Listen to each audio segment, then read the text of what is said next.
Hi, everyone. Welcome to Office Hours. If you're watching on YouTube, you can find out more about Office Hours and sign up for our mailing list at officehours.global. If you'd like to join the panel, you can join us by being here at 6:40 a.m. Pacific Standard Time and raising your digital hand. Of course, we're open 24 hours a day, so we're here all the time. So you can come in and check your kit and so on and so forth. So we have an after hours, which you'll find out about if you sign up. So anyway, that first hour is general discussion. Any questions that you have, we'll go until about 7:50 today. A little bit of a short one as we close up and open up for our educators, which we start at 8 o'clock. We do not stream the 8 o'clock show. So you need to be here before 8. And if you're an educator, we'd love to have you. It's a great conversation. And that's what we have for today. Today is a quieter day than normal, and then tomorrow is Sunday, where we mostly talk. If you've got questions, philosophical questions about office hours, we'll answer technical questions well. But if you ask, why are we doing this, and can't we do this, and Sunday's usually the day we kind of wax on and talk about those kinds of things. All right, I am done with my announcement. I'm going to hand it off to the Saturday host, Emily Russo.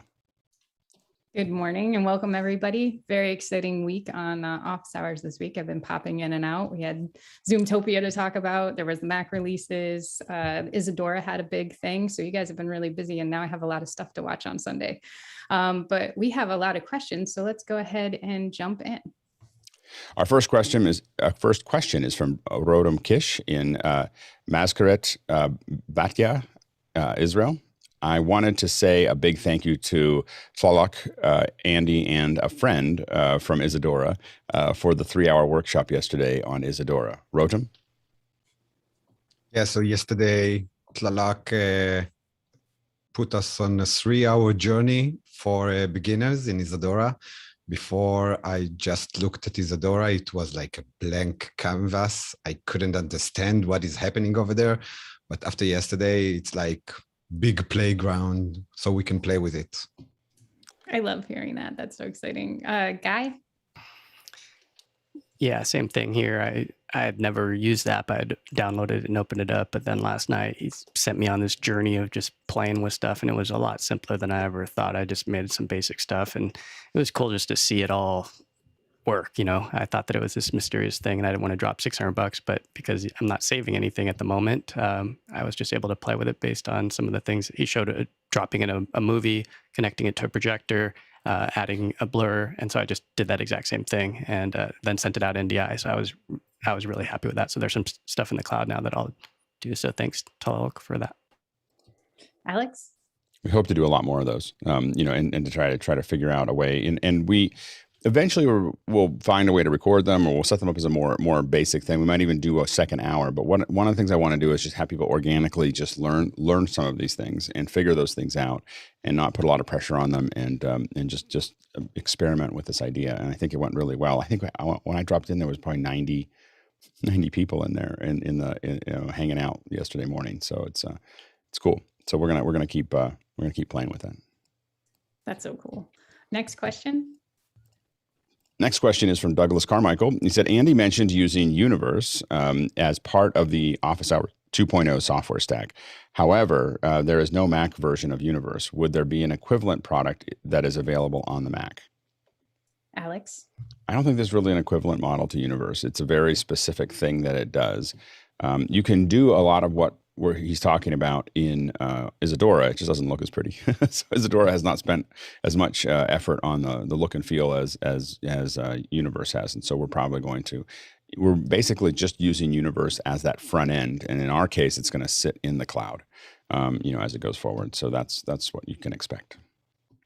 Next question. Next question is from Douglas Carmichael as well. Isadora was born in an academic arts community but we're using it in Office Hours 2.0 for a mainstream broadcast application. Could you see Isadora and other tools like it disrupting the established broadcast live event software vendors? David. Yeah, not on behalf of, but the broadcast industry is traditionally slow to adopt things like that. However, I think the past year and a half has forced them to think a little differently, and I'm hoping that something in the Isadora-like thing is adopted a little more quickly. Sky? If the tool works, I think engineer somewhere will put it in place. But I think the real question is, what is going to become what is the broadcast industry? Because that's supported by corporate sponsorship. And now corporate sponsors are trying to look, where is the audience? And the audience is being disseminated all over the place because of YouTube, Instagram, and these other platforms. So I kind of want to flip the question, but I don't have the answer. Alex? Yeah, I think that we're more likely to disrupt the way broadcast works as opposed to disrupting the broadcasters themselves. So, when we look at what we're doing, I think that there is a huge amount of media that's going to happen online, and it's not going to go through traditional broadcast methods. The chances of them changing anything significant is very low. The chances of creating new kinds of content that exist on alternative platforms is very high. That's really the target for what we're doing, is to inspire people. And now the funny thing is that there's a high probability that big broadcasters, their web teams could use something like what we're doing. So the TV stuff will do exactly the way TV, works. But the after show and the pre-show and the side show and all the things they experiment with, that's the kind of place that would be really interested in what we're doing, because they usually can go a little bit more from the hip. So I think that that's where we'll see the disruption. And some of it may show up in the broadcasters area, but that stuff, as David said, is very slow. And for a good reason. They're in front of a lot of people, and there's a lot of money involved when things don't work. Roscoe? Yeah, one of the fun things to see is college kids tend to try new things when they're in college, and then they move into the industry and they bring those new practices with them. So it is slow, but if nothing else, if you can get the college kids or even younger, the high school kids like Benjamin to take it on, it will change. Great. Next question. Next question is from Douglas Carmichael. Deep Purple's classic 1972 live album, made in Japan, was recorded on 8-track analog tape live at the Budokan in Tokyo. How would they have gotten a balanced sound without isolating everything on stage and mics in each drum or triggered samples? Carl? Is Carl there? Carl, we can't hear you. So they would have had pretty much all the mics on stage would have still been there. They maybe would have had 24, 32 channels. It's just they would have recorded stems. So the drums would be in a stereo stem. So 2 channels would be for drums, 1 or 2 channels for guitar, 1 channel for bass, and then the singers would be on each their own stems. So just think of it, they're recording stems rather than tracks. Mickey? Yeah, same to what Carl mentioned, good mic choices, good mic placement, and engineers that can make decisions right then and there. Nowadays, a lot of people want to multi-track to have the flexibility to make decisions later. But if they can do it on site, why not? Next question. I think I actually found a photo of them recording it right here. There it is. No, I'm just kidding. This is us streaming live from the Budokan. so anyway, but it probably looked, maybe they fit into there somewhere. Anyway, sorry. Maybe less lights. Yeah, less lights. Yeah, exactly. Needs more bell bottoms too. Yeah, exactly. Next question is from Sky Gleason. Last night, Jim Hankins and Kyle Hamman are doing hardware solutions for the Hour of Happy show. What worked and what didn't? Jim? We had lots of fun with this one. And by fun, we had lots of opportunities to troubleshoot things. So essentially, the show was run out of my studio here with a Constellation, and we had 2 locations fed in with streaming bridges. We used VPN routers. So I shipped a VPN router out to be able to do camera control, initially first for Kyle's location, and then our goal was to get both locations done. The fun part with that was I drop shipped the routers, and after a little bit of pulling our hair out, we found out that a WAN interface was dead. So the good thing was I sent 2. So 1 is none and 2 is 1, and we were able to get that working. We also had a ATEM that 2 of the primary ATEM mini, 2 of the interfaces stopped working. And so we're still trying to figure out what was going on with that. And also, we had a very significant problem with delay for Kyle's audio, only into Zoom, not into the streaming bridge. And thanks to Mickey's help, not only for that, but for so many other things, because Mickey was involved with the BSS configuration and the the X32 and all that. So Mickey is just so awesome. And then I guess the last hardware problem we had was a water heater. So at the guest. So I did mention that if the repair person was going to be there, if they could please get a model release. So. Sky? I also want to do a checklist next week, because we're working with, again, Jim and again Mickey and so many other people joined in supporting this. Again, it's a different fun project. We're trying to, how do we create this new entertainment thing? And that hardware solution is one thing, but the checklist of what to push when, Alex, that you hit the go live button, so it actually does go live on YouTube, is a critical matter. So we'll make sure to do that next time. Alex. So I just wanted to ask Jim. So you had two A10 minis that couldn't talk to their cameras. Is that what happened? We had one A10 mini that couldn't talk to its camera, so we ended up. He had two A10 minis, so we used just a regular A10 mini as the camera switching A10, fed that into the A10 Mini Pro because we were doing streaming bridge ingest. So we just essentially swapped it to get that done. But yeah, we still haven't sussed out why two of the interfaces just completely stopped working, and Kyle's working on that today. Well, I find it fascinating because mine stopped working this morning. Like these things have been rock solid for a year, and suddenly three of them died, and one. There's something going on. there's something. It'll be really interesting to see where that hits, but that's a really odd. I mean, that is super odd for that to happen. So okay. Glitch in the matrix. Next question. Yeah, exactly. Next question is from Mike Emmett in Melbourne, Australia. As a patient, I've had a great experience with telehealth during the pandemic here in Australia, despite some terrible webcams. What can be done to make telehealth better and more common in the future, just beyond just cameras and microphones? Deanna? I'm glad you've had a good experience, Mike, with telehealth, because a lot of people don't. I've seen telehealth being conducted on the doctor's own iPhones and smartphones, and the patient on the other end can use their phones as well, as long as they have a link. And I think that's quite user-friendly in general practice. I think one thing to note is that telehealth consultations actually pay the general practitioner less. So GPs are less inclined to do telehealth consults and to organize them. Perhaps that funding system, it's going to take a very long time to change, but I'm hoping that it will become more commonplace. Beyond just cameras and microphones, I think patients need a bit of education on how to undergo telehealth, and perhaps that would mean perhaps keeping a health diary in the case of general practice, or keeping a check of symptoms, because that would allow the doctor to do more and make the best use of the time during the consultation. Nigel. Yeah, I was involved with a healthcare startup in the type 2 diabetes for a few years. And I'll tell you, we learned sort of 3 or 4 key things. Number one, if you can connect the devices, like to read the information from the patient to the care plan, it works really well. But Bluetooth is very fickle and breaks all the time. You got to give the patient a coherent care plan that they can follow rather than just call in.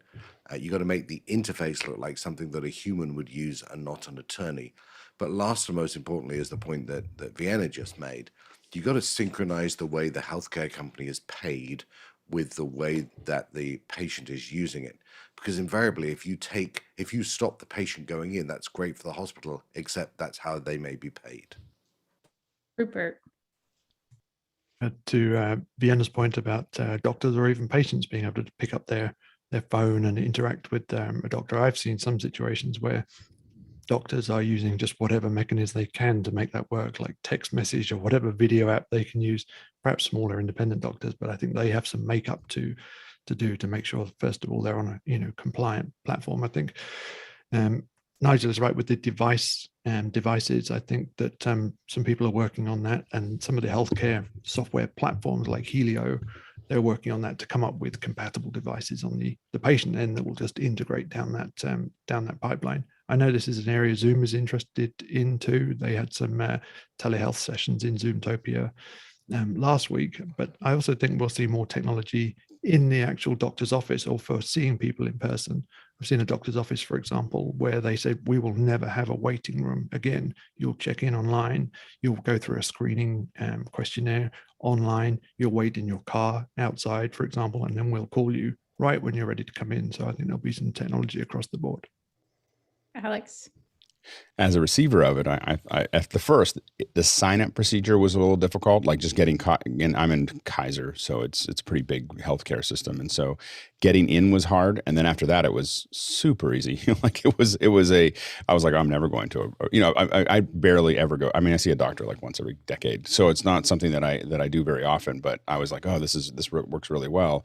I talked to a couple doctors about it, very curious, and in the US, at least, the doctors that I talked to loved it. Like they just loved the fact that for them, they could pack the patients a little closer in time, for what they were doing, because they'd get into a little stack and they didn't have to keep on walking through it all. And they, it was interesting to talk to them. It was just like, they really want to do what they want to do, but there is just a lot of, you're just with lots of people who are coughing and lots of things you're just out there in a lot of things when you're walking from person to person. And most of these things you don't need to actually be there, like you can see what the problem is and you can solve it. And I know for mine, I had a 15-minute call. They sent me a prescription and I was fine in 3 days. It was a toe issue and I literally just showed them. I actually cut to it because I had a switcher. And anyway, I do think that they did ask me a lot of questions about that because I showed my toe and then I circled it with my telestrator, and so they were like, "How did you do that?" And so I think that is where a doctor, one of the things that they could have is something that they take your video, feed it into a switcher system, and then feed it back out to you and circle things and talk about things. And I think those kinds of things would add a lot to people being, uptaking on it, where they're actually getting a greater sense of what's happening with the data. And I think that the fact that we have so many tools like our watches and everything else that's giving them data, that they can do a lot more with it. Yeah, I think office hours, being a member of office hours makes you a better telehealth patient, because my doctor said the same thing. She was like, how are you getting such a clear picture? I'm like, lighting and camera. Yeah. But anyway, Guy? Yeah, Paul Puzikowski sometimes here, either in the audience or on the panel, and he did a little behind the scenes where he showed his video wall, and it's made up of, I believe, 65-inch TVs, but it's 4 of them. And so he uses a matrix to make them one big picture. So having a life-size picture of the patient makes it so you're not having to squint or really walk up to a small monitor. And the other thing he has is a Zoom room, so it's bumping up to 720. And I don't know if he has a 1080 account, but having that extra resolution to get in there. And then the other thing is having an AR camera that can follow. So a couple things, pieces of the puzzle that can be super helpful in telemedicine, telehealth. Peter. I was going to say, back to what Neville was talking about earlier, was Nigel, I should say, is the data access that's going in. I am a insulin dependent diabetic. And I am, there's a lot of data that flows between a sensor on my arm, back through my phone, back to my endocrinologist, who he and I meet quarterly via telemedicine now for the last year and a half. And it's been very good because he can see the data. He can see the rest of the data coming off of my Apple Watch, and he can see what's going on. The one thing where telehealth has failed is I have to go get blood work done quarterly, and they haven't figured out how to stick a needle through the screen. Otem? So I did an event a few months ago with a guy who had a heart attack, and he couldn't move his left arm for a long time. And there is a hospital here in Israel who started to make virtual hospital, and he's treated there like for the last 3 years, I think. And they started with like I don't remember the camera, but they started with some camera and then moved to another camera. But he told me that just doing the exercise online, that is not needed to like drive to another place and stuff like that. After 2 years, he started to move his left arm and use it just because of the online treatment he got. So you can do it pretty simple. You don't need to do like a lot of stuff, and it can work. Next question. Next question is from James Brooks in New York. What is the recommended configuration when purchasing a Mac Mini M1? John. As Mickey always says, it depends on what you're doing. I run Resolve. So I'll have Resolve, I'll have Zoom, I'll have all that stuff open, and it definitely needs more than the 8 gig that's available. However, if you buy on refurb.apple.com, you can save about $100 and get Apple Care for free, basically. And I recommend getting 16 just for a couple $100 extra.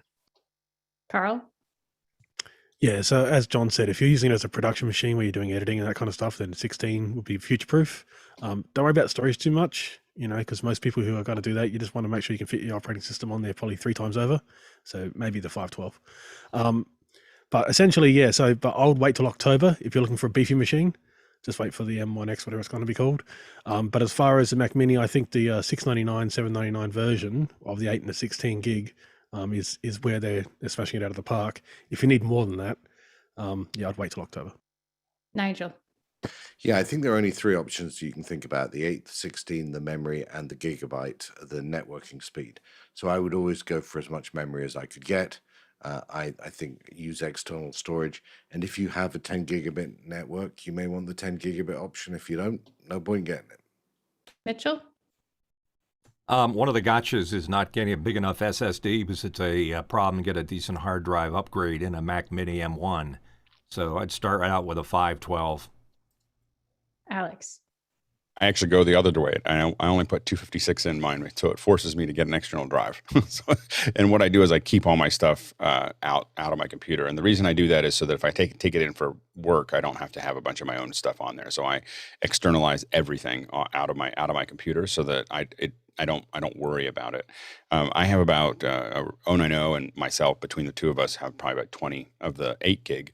And 1 or 2 of the 16 gig. And the 8 gigs do an incredible amount of work on their own. The 16 gig I got for photogrammetry and for Resolve, although I've run Resolve quite successfully on the 8 gig as well. So incredibly powerful machines, but I would get, you just have to decide whether you want to store stuff on the drive or not. I don't believe in that. so I don't do that because I like to be able to take my stuff in for work and not feel like I'm handing off all my stuff or have to spend 2 days pulling things out of it. Next question. Next question is from Rupert McCrae. What are the best and worst challenges you've had ever experienced from updating a firmware on your camera? Rotem? So I didn't had any worse, but all of the firmware I did on my Sony and on my Blackmagic just gave me new stuff that they put out. And usually I'm waiting like between 2 to 3 weeks to do the firmware to check if there is any bugs. Sorry about that. Roscoe? Yeah, the best change ever was when Blackmagic added BRAW. That was actually a firmware upgrade for the Pocket 4K. And then the worst was I had a student forget that they were updating firmware on a GH4 and they pulled the plug and bricked it. Mickey. Yeah, same story with bricked cameras. There was a firmware from RE for the D21s like 10 years ago that bricked dozens of D21s around the world, and they all had to go to the service center. And Mitchell. Upgrading a Sony Vienna, finding the right USB format in order to run the update from Sony. It was very hard because we were starting from a Mac and then we found I just would not see it. Then switching over to a FAT16 or some other crazy format, it was an issue. So you got to be very careful with the USB and the formatting. All right, next question. Next question is from Douglas Carmichael. After networking skills, working on Cisco CCNA, Which IT skill set would be the most marketable and useful in the distributed virtual production future? Kyle? Okay. So as an IT specialist, the ability to solve issues, hardware and software virtually, either hardware via a list you can give directionally, or if you can Dameware or RDP to the machine itself and then fix it, that would be beneficial. Knowing how to do that would help immensely. Guy? I'm going to highlight fellow panelists here. Jim Hankins, he's got AWS certified DevOps engineer, certified developer. So I look at this certified cloud practitioner along with 3 certifications at Dante. I'd say all those are pretty certified badass right there. So that's it. Well, actually, I'd say this is pretty cool too. NDI and performance media networking exam, TriCaster class. Some of these are pretty tough at the New Tech University. So these would be good ones to get as well. I actually had an employee that I flew down to Texas to do this, super sharp guy, and he didn't pass it. So I was out a couple grand, but because this was like $1,000 to take, and it's a challenging one because he is a smart guy and he couldn't even pass it. So good luck on getting that one. Rupert? From a networking perspective, I mean, the Cisco and the networking stuff will get you right up to layer 7, and you should have a good baseline of that. But then I think it would be helpful to start studying the protocols that you're actually going to be using, whether it's like SRT, NDI, or Dante, or whatever, and try and understand those down to the packet level and know how to analyze and troubleshoot those on top of the network, which, the CCNA stuff will help you understand, but then try and get familiar with the protocols that you're going to lay on top, and also anything that you're doing securely using certificates. So get up to speed with certificates and CAs and stuff like that. Deanna? I have a very general answer, and that is be willing and be open to learning new software and learning new skills really quickly. There was one time I was helping run a conference and I was an MC, but there was less people than expected. So I also had to learn OBS on the spot, and it was a toughie. So you just need to be able to pick things up really quickly and practice as much as you can before you go live. Peter? I'm going to take a slightly different path, which is, particularly as you go further up the stack, so to speak, I'd say technical project management needs to be into this mix, because as you get into the larger and more complex events, somebody has to pull all the pieces together and make it work. And that, you might call that a technical director, but a lot of it appears to be project management skills. Alex? To me, I would recommend experience. so the main thing is you want to find places to use it. The hard part is we end up having to untrain everybody, when we get them, because they've spent a whole lot of time studying something and they're not actually doing it, and they built up a bunch of ideas that they thought would work. Mixing education with doing is super important to actually being useful. So that's my 2 cents. Next question. Next question is from Jonas Detal from Stuttgart, Germany. And said, is there a standard for checksums in the production world to check files? Roscoe? Yeah, I'm going to drop a link in right now from ARI, and basically they have 4 that they recommend, and I'd consider ARI to be pretty industry standard, and the 4 they recommend are pretty wide. I personally, because I'm on the Mac, I use Carbon Copy Cloner. What I like about it is I can schedule things, I can, decide exactly what folders, and most importantly, it does do the checksum before it actually writes the file, because you don't want to have a corrupted file get copied to something and overwrite a good file. Mickey? Yeah, for offloading media from cards, what I see on almost all the IT cards is Shotput Pro. You can have it do checksum copies to multiple destinations all at the same time. Great. Next question. Next question is from Rupert McCrae in Dallas, Texas. He said, the term production is also used in the IT industry to mean any system in general use. Have the media production folks ever faced confusion when communicating cross-industry? David? Yeah, we've actually adopted the term technical. So let IT have the production terminology, we'll say this is a technical network. We're immune from patching and all that stuff. We do all that kind of thing on our own. It's a separate VLAN, et cetera. So. Sky? Well, and David's actually a transfer, because the engineers inside the video or film production process have been replaced by the IT and are rapidly being replaced. All of those copper cables are now being changed by Ethernet. So that word production, of course, is in any industry a lexicon you're going to use. And so we have pre-production and post-production, and then post-production of a thing. And in video world, we are creating a content of time. So I'd love to talk more about that, Rupert, because the IT people are the ones that are now being the transmission devices for our product. Alex? Yeah, we end up with this all the time. Like technical director in one area means someone who manages all the like power and everything else. And for us, it's cutting makes more, vision mixer makes way more sense. So, but yeah, understanding what is a constant problem. Next question.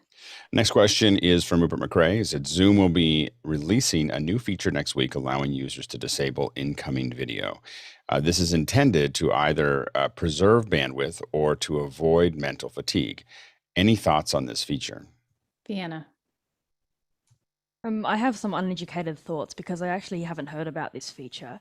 And I don't know whether lots of video coming into a computer takes up more bandwidth than one video going into a computer. I suspect it might be useful for areas with low bandwidth and lower income sort of countries. Other than that, turning off somebody's video is akin to being at a meeting boardroom and just being able to block out a particular person or block out everybody. And I'm not sure if that's very useful for the purpose of the meeting. So it does sound like it defeats the purpose a bit. Mental fatigue, not sure about that either, because if you want to avoid mental fatigue, you probably shouldn't be in the meeting. But that's just my 2 cents. David? Yeah, to agree with what Vienna said. Also, if it's more from the technical standpoint where we can disable that going out to a person, I could see that as being more useful. I had a gig earlier this week where the department head dropped out once the event started, and I can only assume it's because the 1080 stream just kind of knocked her out, or I don't know what happened, but she recovered and we saved the day. But yeah. Alex? I think that the bandwidth savings could be good. I think that the one thing I will say is that when you resist what is happening, so when you resist the fact that, I don't want to be part of this meeting, or I want to do something that makes it easier for me or whatever, you are putting yourself at a disadvantage in your company, whether you're pitching upward mobility in your company, the ability to get things done the way you want to get them done. You can do that, but if you want to, when you embrace this process and push forward, you get lots of opportunities, because you're doing something and moving things forward. When you resist it, you are just putting yourself at a disadvantage. So you just have to always keep that in mind. Rupert? I also think it'll be interesting to see whether, as the speaker, you will have any idea of whether the people you are speaking to have turned your video off and I can't really see what it is you're trying to show them. Nigel? But really, just following up on that point, sometimes at the end of a conference call, I end the conference call and just wait and see whose doesn't drop off because they weren't really listening. And I think being present in conference calls is a really important thing to do, particularly at work, for all the reasons that Alex meant. And so actually, I often say to people, I need you to turn your cameras on. We need to be present together. That's such a teacher trick, by the way. Next question. Or Alex. I just had one more thing, is that I think that part of it is also, we have to think about the culture that corporations have about building really long meetings that don't actually include everybody in them. So I'm in a series of meetings that I have that are an hour long, and I will talk 3 times, and I do listen to it. I listen to the whole thing, but that is a place where I oftentimes turn my video off. So, and it's I'm still listening to the whole thing, but I'm just like, and so I think that part of it is corporate culture, in the sense of we're going to have this big meeting with 60 people, or 30 people, and because they feel like they have to get everybody together, but we're barely using everybody. And I think that one of the things that with some companies that we worked with, that they get really good at 25-minute meetings, only the people that matter. Now there may be 2 meetings back to back where some people stay from one meeting to the next, but 25 minutes is the right, in almost always the right time for a meeting. Anyway. That's what I'm experiencing in my new position, is the meetings are much shorter and everybody has an agenda and they stick to it. And it's, like point 1, point 2, point 3. All right, we'll see you later. Go get your work done. And that's so much different than here, sit through 3 hours of a PD you probably don't really need. Yeah. So next question. Next question is from Douglas Carmichael. He said, in Netflix specs for mixing at home, they mentioned the room must be calibrated to reference level, and they refer to they prefer if the room is EQ'd and the speakers meet Dolby SPL spec. How do you calibrate an untreated room, and what is the Dolby SPL spec? Carl. So calibrating an untreated room is a little bit tricky because it's usually going to have base reflections in the corners, but you treat your room as good as you can if you're at home. The SPL, what that is essentially you need to get 79 dB out of each, peak noise at 79 dB out of each speaker at a certain weighting. It's a C weighting. It's quite loud. It doesn't mean everything's going to be at that volume, but that's kind of like theater volume. So imagine you're in a theater. But essentially that's volume. There are tricks around that if you want to get a bit lower, but you'll go back up to there when you need a master. As far as EQing, some speakers actually have digital EQing built in. They have DSPs built into each speaker. So each speaker can be tuned to a flat noise if you have a meter that can be at the listening position. And you can actually just tune each speaker to be flat because that's what you want. You want it for your reference. But yeah, pretty much that's what it is. There's documentation on Dolby's website as well that'll tell you what's required to get to that specification. Mickey. Yeah, just to add to that, calibrating for theatrical would be at 85 dB SPL C weighted with your system should be able to handle a maximum of 105 dB SPL C weighted once again without distortion. That's for theatrical. Though for smaller systems, depending on the size of your room, you probably range in anywhere between 76 to 82 dB SPL at reference level. And it's also important to know that Dolby creates their own pink noise. It's a special Dolby pink noise, and also they have a version that is bandwidth limited that's specific for calibrating your subwoofer, and you need an RTA for that. A simple SPL meter will not work. You need a real-time analyzer to get that dialed in. That's really cool. Next question. Next question is from Douglas Carmichael. What sort of cabling connectors are used for tying in three-phase power supplies for larger productions, and how long does it typically take to connect them? Rupert. So it can depend on what region or country you're in and what kind of load you're dealing with, but typically the connections will fall into kind of a couple categories. One will be the plug and socket type arrangement on the left here. These particular ones are kind of referred to as commando connectors sometimes. And the ones on the right will be individual conductors for each phase and then ground and neutral. And they are cam lock or cam twist connectors. The time taken can really depend on the size of the cables you're dealing with and how heavy they are and how much time you have to spend wrangling them. That's the kind of time consuming part of it. And then just getting the sequencing right of your connection and startup sequences and any grounding arrangements that you have to set up as well. Roscoe?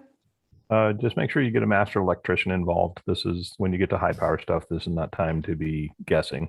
And I put a link into the basic stage lighting connectors. Great. Next question. Oh, Alex. Sorry, Alex. What Roscoe said. I just want to make sure it's clear. Okay. It's a lot of power. It's like, it will kill you. So you just have to make sure this isn't like I got shocked and burned and I had to wear a Band-Aid. This is like, we don't know what happened to him. So there was a little smoke over in the corner and he was gone. So yeah, you got to be careful.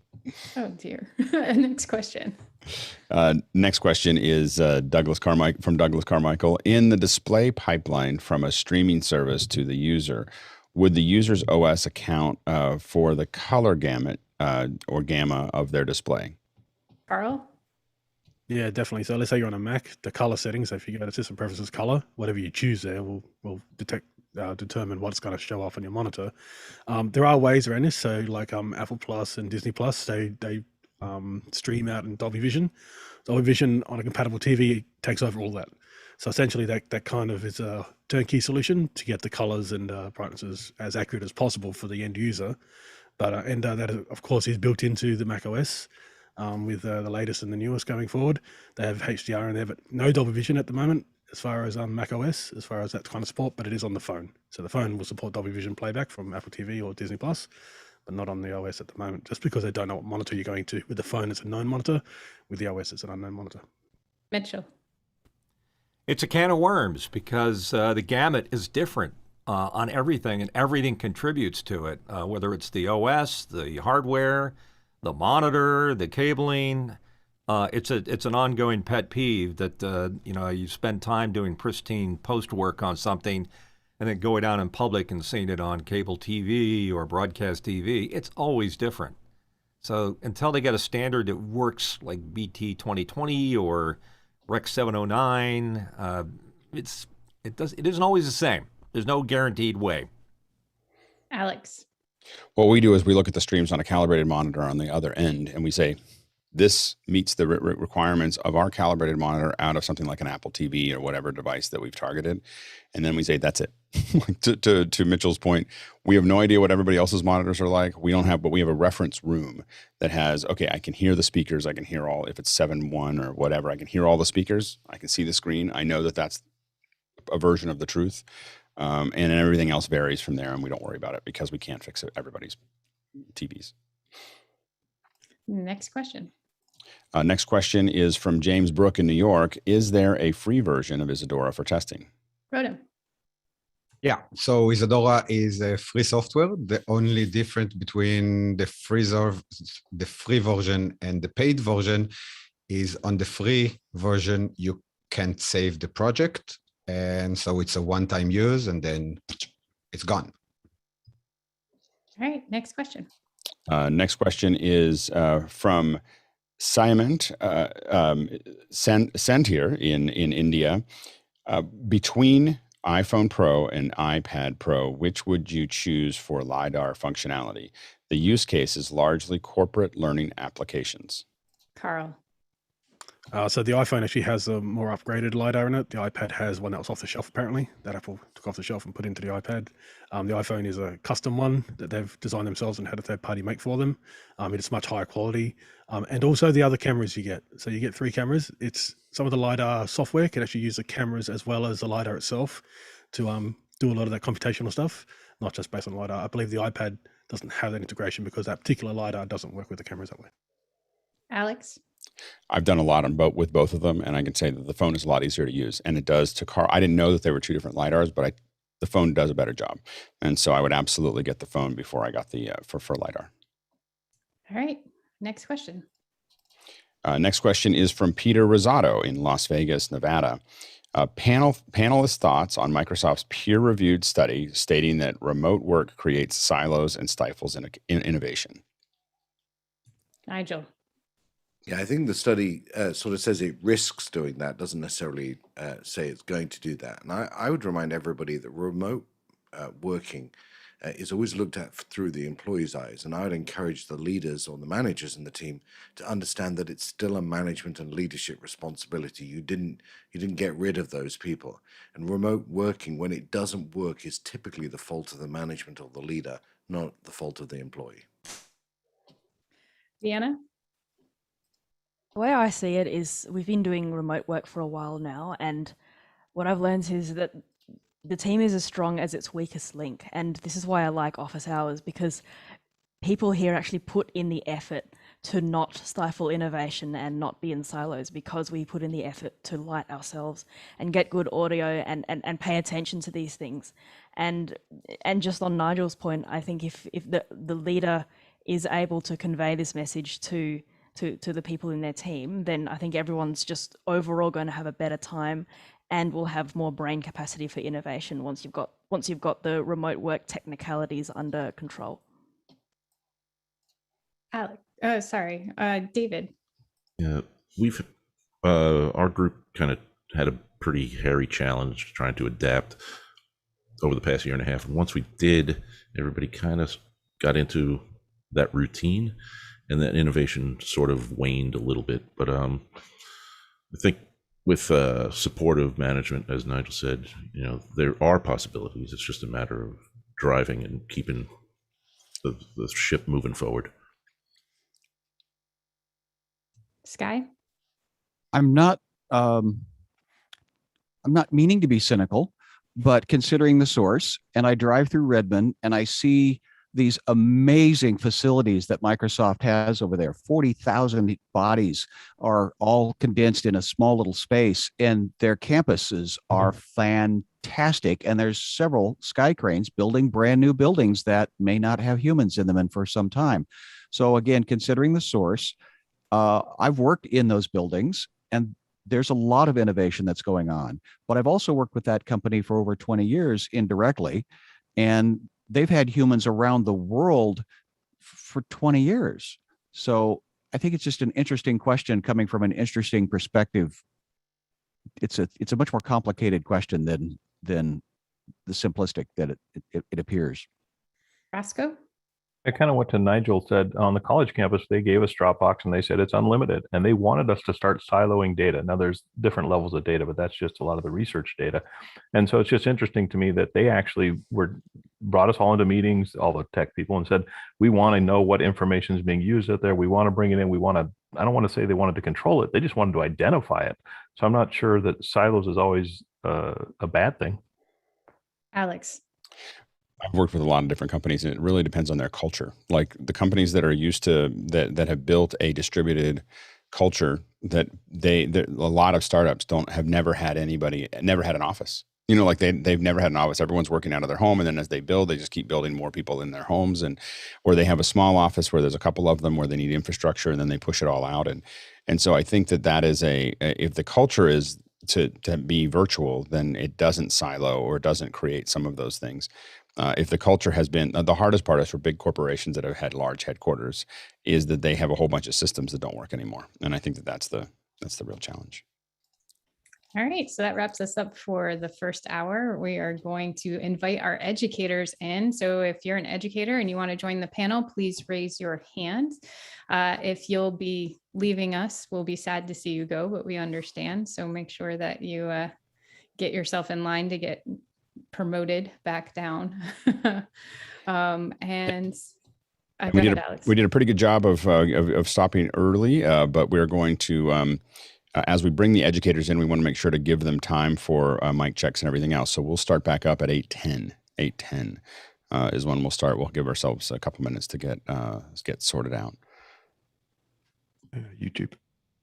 And we'll say goodbye to our folks at YouTube. But you can sign up. Bye-bye. Oh, someone's got to kill it. Not me. Tony.